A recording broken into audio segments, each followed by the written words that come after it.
And the Labor Secretary takes questions from reporters at his headquarters in Washington as political pressure builds for him to resign over his handling of the Jeffrey Epstein case. One America's Neil McCabe has that story.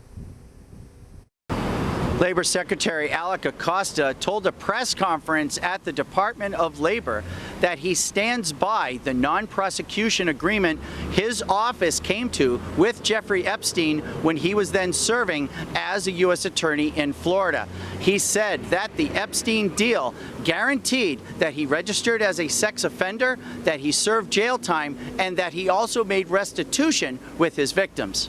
I'm pleased that the New York prosecution is going forward.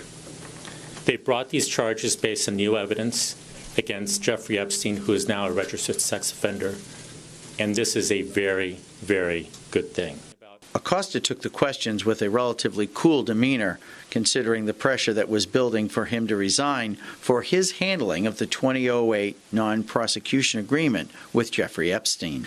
The former dean of the Florida International University School of Law said his decision not to prosecute in federal court was difficult, but many of the victims of Epstein's sexual abuse were reluctant to testify about what had happened.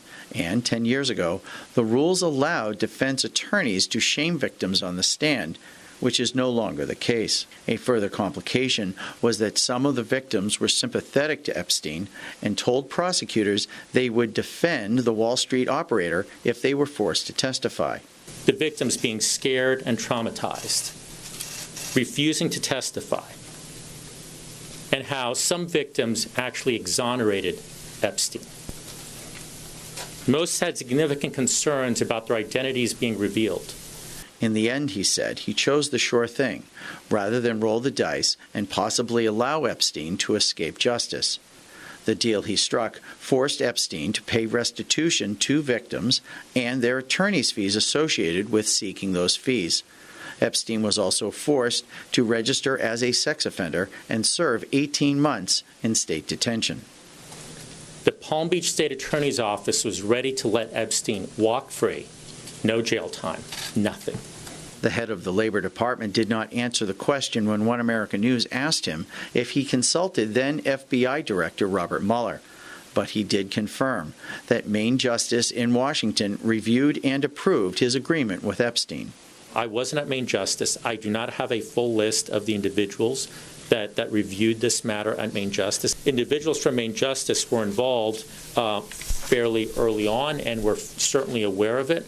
The Secretary said he did not want to comment on his discussions with President Donald Trump, but he did address the report that acting White House Chief of Staff Mick Mulvaney was trying to push him out of his job. I keep reading about articles about my relationship with me and Mr. Mulvaney, and he called me this morning to say, if asked, that our relationship is excellent too, and that any articles to the contrary are, in his words, BS. The Secretary said over and over again that the career prosecutors in his office, the Justice Department's Southern District of Florida, intervened in the case because they wanted Epstein to get justice, not avoid justice. He even challenged reporters to cite another example of a federal prosecutor intervening in a state case in order to pressure the accused to get a tougher sentence. Neil W. McCabe, One American News, at the Department of Labor in Washington. Want to see more videos like this? Click on the link below and subscribe to One American News on YouTube. And call your cable provider and kindly demand that One American News is added to your lineup.